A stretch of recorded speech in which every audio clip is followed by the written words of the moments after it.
안녕하세요. 한글로 배우는 영어의 윤쌤이에요. 오늘은 지난 시간의 줄긋기에 이어서 우리가 그 줄긋기를 하다 보니까 투부정사를 어떻게 해야 되는지 그 부분이 조금 어려울 것 같다는 생각을 했어요. 그래서 오늘은 그것을 하기 위해서 필요한 거, 전치사의 투와 투부정사의 투를 어떻게 구별할 수 있는지 그거에 대한 이야기를 해볼게요. 어렵지 않은 내용이에요. 쉽게 따라오면 될 거예요. 알겠죠? 자, 그러면 투부정사의 투와 전치사의 투를 구별하는 법에 대해서 이야기를 해볼게요. 투라는 단어는 크게 전치사로 쓰일 때와 부정사로 쓰일 때가 있어요. 그러면 이걸 어떻게 구별할 수 있느냐? 여기에 보면 금방 할 수 있어요. 바로 이 뒤에 품사가 무엇이냐에 따라서 달라진다는 거예요. 미는 품사가 뭐죠? 그래요. 명사예요. 우리가 명사는 N이라고 표시했죠. 그 다음에 the station, 관사 뒤에는 명사가 나옵니다. 그래요. 명사예요. 이렇게 지금 명사, 다시 얘기하면 to가 뒤에 이렇게 명사를 가지고 올 때는 이때 이 to를 전치사의 to라고 이야기하는 거예요. 그러면 부정사는 무엇일까? 그 옆에 있는 거 볼게요. meet, 만나다라는 뜻을 알고 있어야지 되겠죠? 그래요. 품사는 바로 동사예요. 그 다음에 by는 사다라는 뜻의 동사죠. V 표시가 동사인 건 잘 알고 있겠죠? 이것처럼 to라는 단어 뒤에 동사가 나오는 경우에요. 이거를 붙여서 뭐라고 한다? 부정사 또는 to 부정사라고 한다는 거예요. 오늘은 무엇을 지금 중점으로 보고 있냐면, 그렇죠. to 다음에 명사가 나올 때, 이때 이 to는 동그라미를 치는 전치사라는 거예요. 아시겠죠? 자, 그러면 전치사의 to와 투부정사 to 다시 한번 연습을 한번 해볼게요. 아까 뭐라고 얘기했냐면, 동사 앞에도 to가 올 수 있고, 명사 앞에도 to가 올 수 있다고 그랬어요. 이거를 to 부정사라고 얘기를 하는데, 이 얘기는 다음 시간에 다시 해줄게요. 그러면 오늘은 무엇을 한다? 그래요. 전치사 to를 살펴보는 거예요. 전치사 플러스 명사. 우리가 이런 걸 전명구라고 했죠. 그렇게 하는 거예요. 여기에서 보게 되면 여행, 다이아몬드, 코로나, 결혼하다, 사랑 이러한 단어들이 있어요. 그러면 내가 명사를 알아야지 되잖아요. 그래서 명사가 무엇이냐라는 거예요. 명사. 명사라는 거는 그냥 쉽게 생각하면 돼요.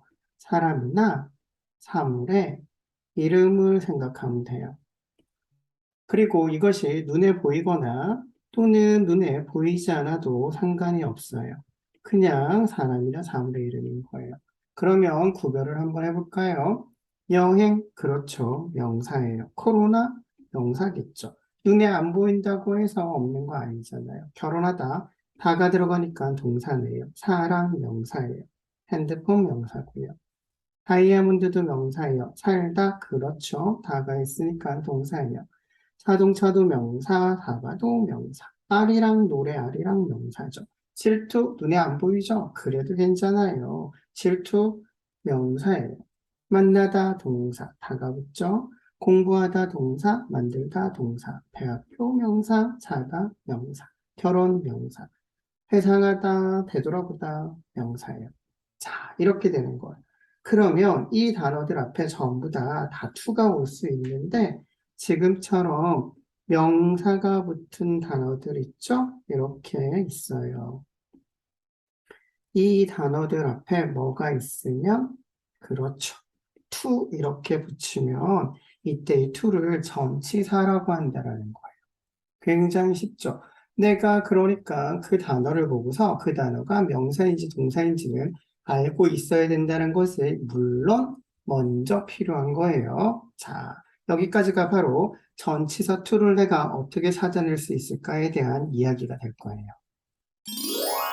자, 그러면 전치사에 대한 걸 정리를 한번 해볼게요. 전치사라는 말은 앞전자에 놓을 지자가 들어있다. 그래서 앞에 쓰인다는 말이다라는 거예요. 이 말을 다시 풀어서 쓰면 전치사 뒤에는 꼭 뭐가 나온다? 그래요. 명사가 꼭 나온다라는 거예요. 그리고 전치사의 범위에 해당되는 맨 뒤에 단어가 명사이다라는 거예요. 자, 이 얘기를 왜 했냐면 헷갈릴 수가 있어요. 예를 들면 to라는 단어가 이렇게 나왔는데 이 뒤에 어떤 단어가 나왔을까라는 걸 생각을 해봐야지 되는데 관사가 있으니까 뒤에 명사가 꼭 있을 거예요. 그런데 한 단어, 두 단어, 세 단어, 네 단어 이렇게 나와 있잖아요. 이럴 때는 무엇이다? 맨 뒤에 있는 단어, 맨 뒤에 있는 단어가 바로 명사라는 거예요. 그러니까 to house 이렇게 쓰여져 있으니까 이때 이 to는 무엇이다? 그렇죠. 전치사라는 거예요. 그러면 이 앞에 1, 2, 3은 무엇이냐면 이건 전부 다 형용사예요. 형용사라는 거는 명사의 뜻을 꾸며준다 그랬죠. 그래서 이렇게 꾸며주는 거예요. 그러면 to를 붙은 단어가 전치사로 쓰일 때는 어떻게 우리가 의미를 알면 좋을까? 그거는 가까이 다가간다라고 생각을 하는 거예요. 가까이 다가간다. 그러니까 to mother라고 얘기하면 엄마에게 다가간다라는 뜻인 거예요. 그리고 장소가 나오니까 시티홀은 시청이라는 뜻이죠. 시청 쪽으로 어떻게 한다? 가까이 다가간다라는 거. 그 다음에 시간도 나올 수 있어요. 이렇게 9시가 나오잖아요. 그러면 9시로 가까이 다가가는 거니까 어떻게? 9시까지 무언가를 하겠다라는 거예요. 시청 쪽으로, 시청으로. 이런 거예요.